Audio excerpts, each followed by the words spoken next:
I'm Emma. My story isn't one of those fairy tales you hear about, but it's mine, and I've lived every bit of it.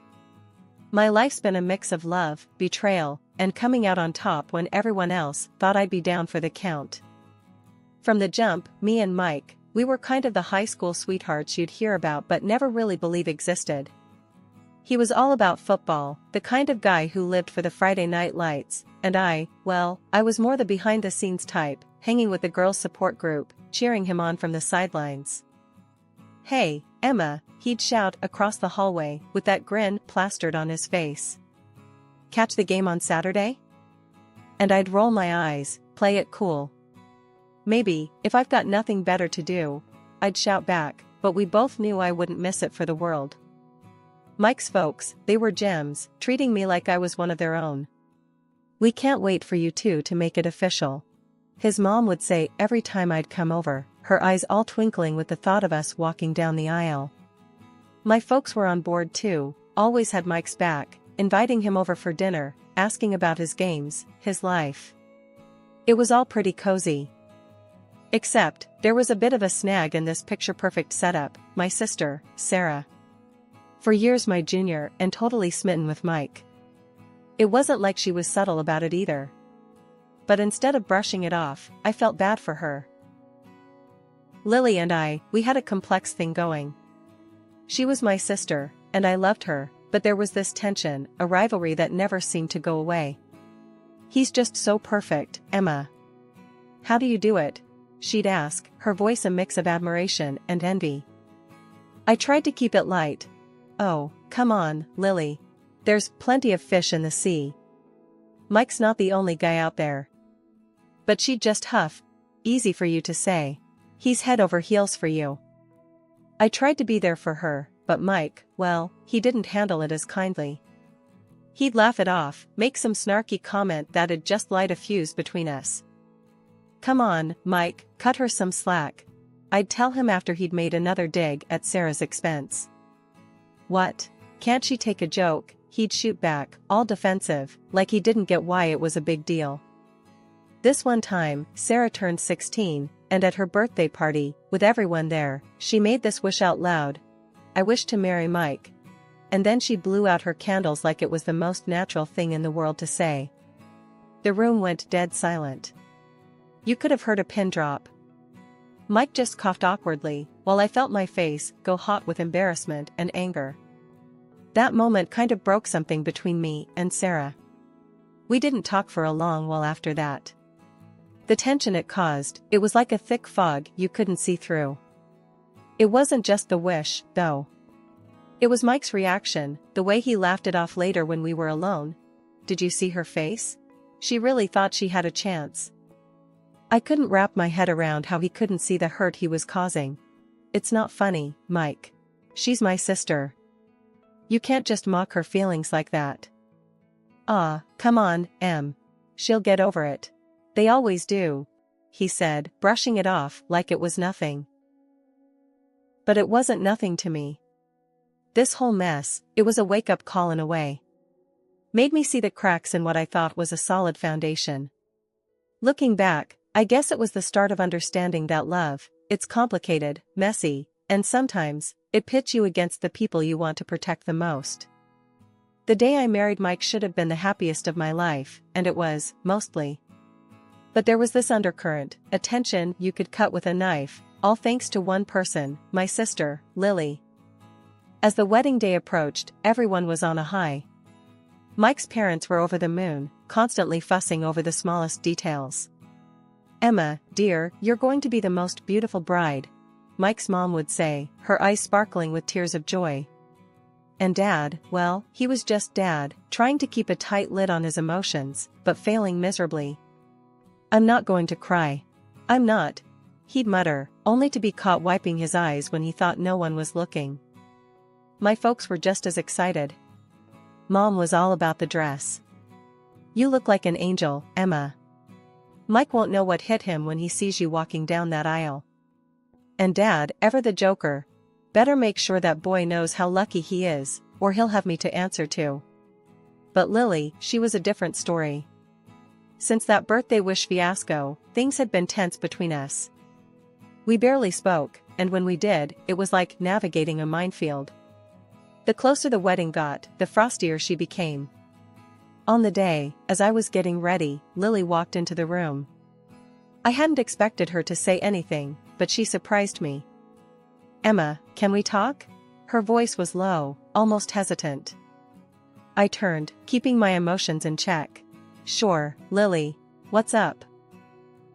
She fiddled with the hem of her dress, avoiding my eyes. "Look, I know I've been difficult. And what I said at my birthday, it was stupid. I'm sorry, okay?" I sighed, the weight of the past few months heavy on my shoulders. "Lily, it's my wedding day. Can we not do this now?" "No, we're doing this.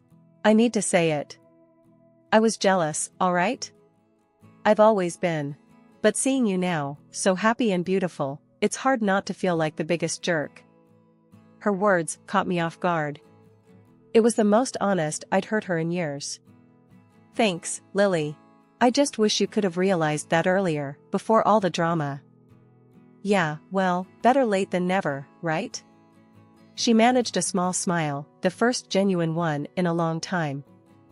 The rest of the day passed in a blur. The ceremony was beautiful, everyone said so.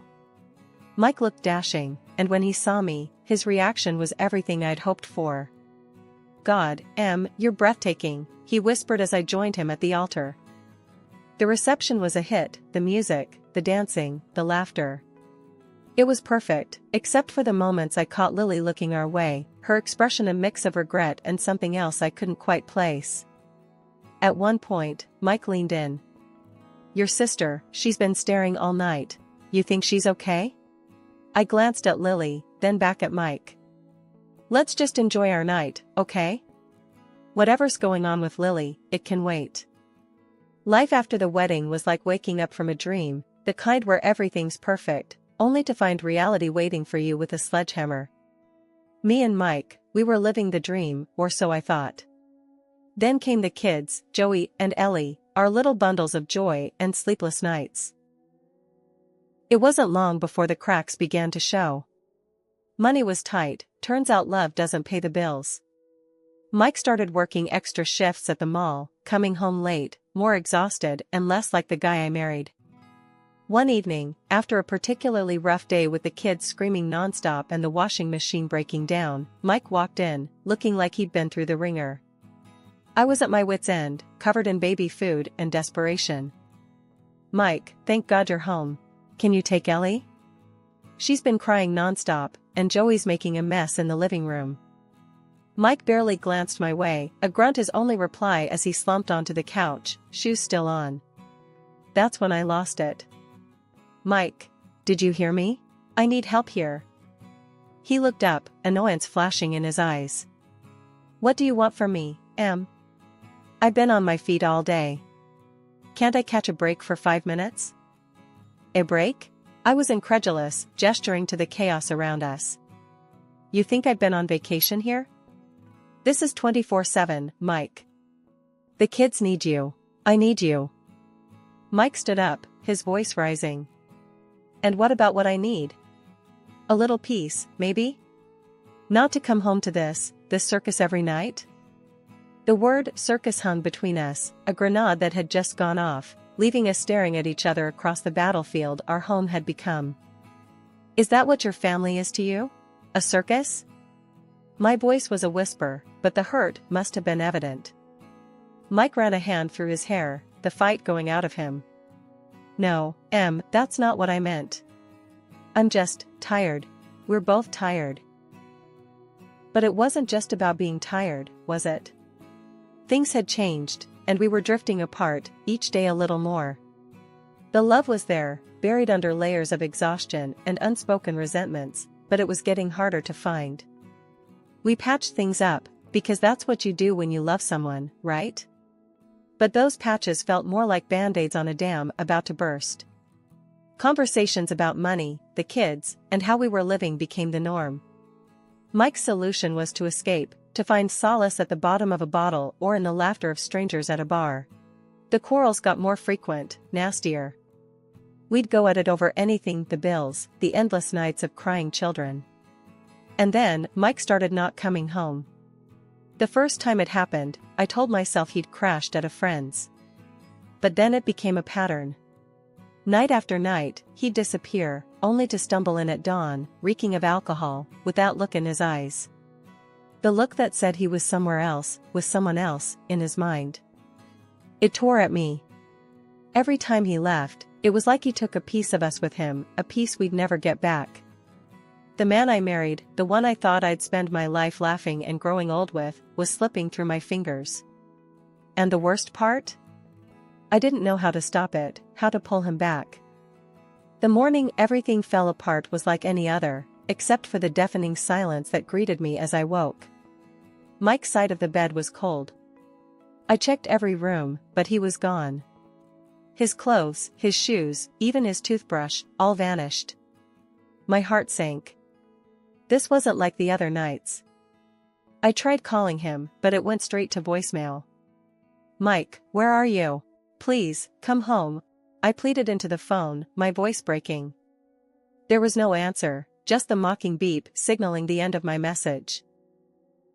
Frustrated and scared, I called my folks, voice shaky. "Mom, Dad, Mike's gone. His stuff's gone. Have you seen him?" There was a heavy pause before Dad's voice, usually so full of life, came through quiet and strained. "Honey, we haven't seen him. But there's more. Lily's missing too." My heart stopped. This couldn't be happening. What? Missing?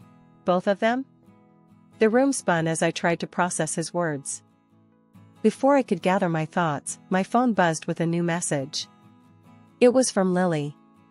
My hands trembled as I read her words, a bizarre mix of emojis and cold, hard betrayal. She and Mike were in love, she said. They'd left together. He didn't love me or our kids anymore. I stared at the screen, numb. This was a nightmare, a cruel joke. My sister, my husband, how could they do this to us? To me? The shock was palpable, a physical weight that pressed down on me. I called my parents back, voice a whisper. Lily sent me a message. They're together. She and Mike. There was silence on the line, a silence filled with shared disbelief and heartbreak. Then Mom, her voice breaking. "Oh, honey, I'm so sorry. I have no words." Dad chimed in, his usual calm demeanor shattered. "We're here for you, Emma. No matter what, we're here." Their words were a small comfort in the tsunami of betrayal that had just hit me. Mike and Lily had not only left me, but had chosen to do so in the most cowardly way possible. But through it all, there was a silver lining, my parents and Mike's. They stood by me like pillars, refusing to let me face this storm alone. Their support was unwavering, a constant in the chaos that had become my life. "We've got your back, Emma. Always," Dad said during one of our many late-night calls, his voice a steady force in the midst of my turmoil. And Mary, Mike's mom, became my rock. "He's made his choice, and so have we. You and the kids are our priority, Emma. We're family, through and through."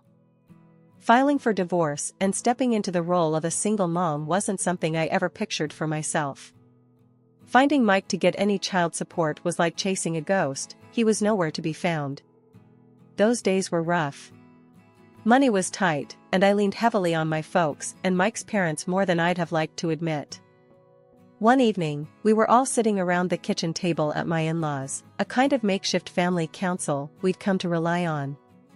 That's when Mike's dad, who'd always had a knack for cutting straight to the heart of things, laid his cards on the table. "I've got some savings put aside," he said, his voice steady and serious. 120 grand. It's yours, for the kids." I was floored. That kind of generosity was overwhelming. "I can't accept that," I insisted, but the look in his eyes told me he wasn't about to take no for an answer. But then, an idea sparked in my mind. What if we used that money to start something? Something that could benefit all of us? I was thinking aloud, my brain ticking over. Mike's mom, Mary, had always been a wizard in the kitchen. Her pastries were the stuff of legend. How about a pastry shop? I ventured. Mary, you could lead the kitchen. I can handle the books, and we could have your dad oversee the business side of things. There was a pause as they mulled it over. Mary looked excited at the prospect, her eyes lighting up. I'd love that, she said, the idea of getting back into her passion clearly appealing to her. But, Mike's dad interjected, if we're doing this, we do it right. I'll be the director in name, but the business, the ownership, it's yours, Emma. I couldn't help but smile at the proposition. Deal, I said, feeling a mix of excitement and nervousness at the adventure we were about to embark on. The road wasn't easy. Starting a business from scratch, especially a bakery, was fraught with challenges. There were days when I doubted everything, when the balance sheets looked more like obituaries for our dreams than anything promising. But I kept at it, pouring everything I had into making it work. Mary's pastries became as famous citywide as they were in our family gatherings, and before we knew it, what started as a single shop grew into several branches across the city. It was hard, grueling work, but bit by bit, our little bakery carved out a name for itself.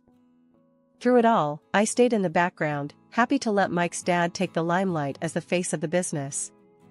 To the world, I was just the accountant, the woman crunching numbers behind the scenes.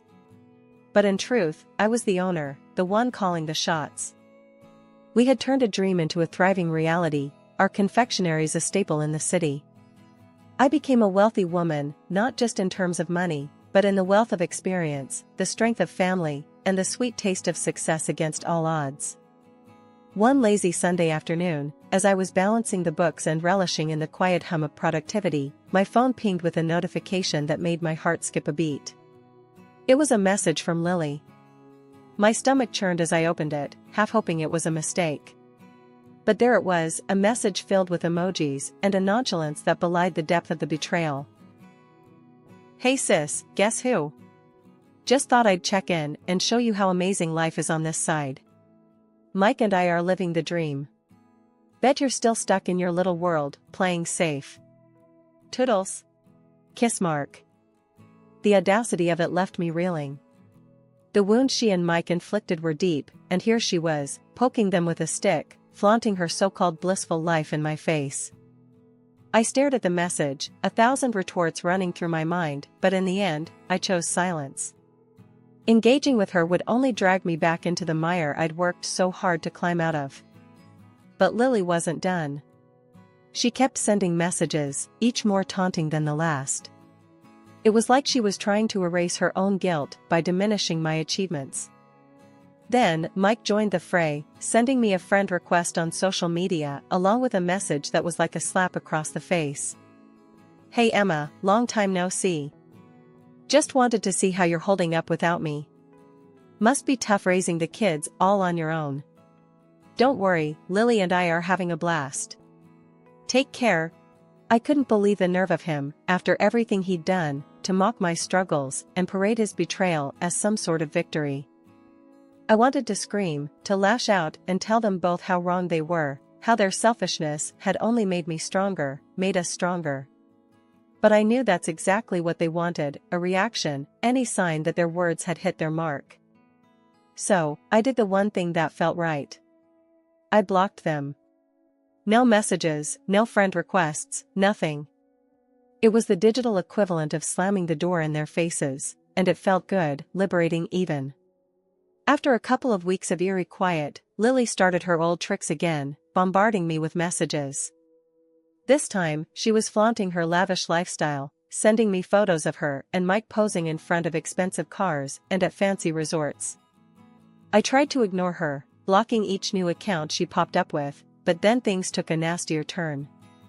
Lily and Mike began leaving venomous reviews on our bakery's page, trashing the pastries and saying they were tasteless and made without talent.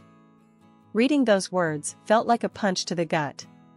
Not just because it was my bakery, but because they were indirectly slinging mud at Mary, my mother-in-law, whose baking was the heart and soul of our business. Fuming, I went to my in-laws to tell them what was happening. I found them in the living room, sitting down for a quiet evening. You won't believe what Lily and Mike are up to now. I said, unable to hide my anger. When I showed them the reviews, Mike's dad, who'd always been the calm and steady type, lost it. That's it. They've gone too far this time, he barked, his fists clenched tight. Mary, ever the peacemaker, laid a hand on his arm. Now, let's think this through. There's a better way to handle this, she said, her voice soothing but with a steely edge I hadn't heard before. That's when she came up with a plan that sounded just crazy enough to work. Emma, dear, why don't you tell Lily that we're planning to announce our will soon? Let's see how she and that no-good husband of hers react to that. I was taken aback by the suggestion. You mean, trick them into thinking they're getting something? Mary nodded, a mischievous glint in her eye. Exactly. If they're so interested in our business, let's give them something to really talk about. It felt risky, but after everything that had happened, a part of me was itching for some kind of payback. All right, I'll do it. Let's see how they like being on the receiving end for a change. I sent the message to Lily, telling her about the supposed will announcement. The part of me that still cared for my sister felt a twinge of guilt, but it was quickly overshadowed by the thought of finally getting back at them for all the pain they'd caused. Now all we had to do was wait and see how the prodigal sister and her husband would respond to the bait. Would they come crawling back, thinking they were about to inherit a piece of the bakery that had become my life's work? The thought gave me a sense of anticipation I hadn't felt in a long time. I read the message, a bitter smile spreading across my face. Get ready, Lily. You and Mike are about to find out what happens when you mess with family. As the day of their return drew closer, I felt a mix of nerves and excitement. This was more than just a confrontation, it was a chance to finally close a painful chapter of my life. And I was ready, come what may. The day they came back felt like stepping into a twisted reunion. Lily and Mike pulled up in a car that screamed money they didn't have, their clothes just as loud. They strolled into my in-laws' house as if they owned the place, arrogance dripping from every pore. Mike didn't even glance at his kids, my babies who'd grown up so much since he'd last seen them. Instead, he went straight for the kill. I hear there's a will in the works. Time to hand over the bakery, don't you think? His voice was all smug entitlement. I couldn't help but smile, the irony too rich to ignore. You running a bakery? Please. You wouldn't know a pastry from a pie unless it hit you in the face. That got under his skin. He snapped. Once I'm in charge, you're out. First order of business. And then my father-in-law, bless his heart, dropped the bomb. You? Running the bakery? Son, you're looking at the real owner. This whole business belongs to Emma, down to the last penny, he said, pointing at me. The shock on Mike and Lily's faces was almost comical. But I thought. Lily started, her voice trailing off as the reality sank in. Well, you thought wrong. My mother-in-law chimed in, her voice steady but firm. Everything we have is going to Emma and the kids. You too? You've got nothing coming. Lily's meltdown was epic. Tears, accusations, the whole 9 yards. We need that money.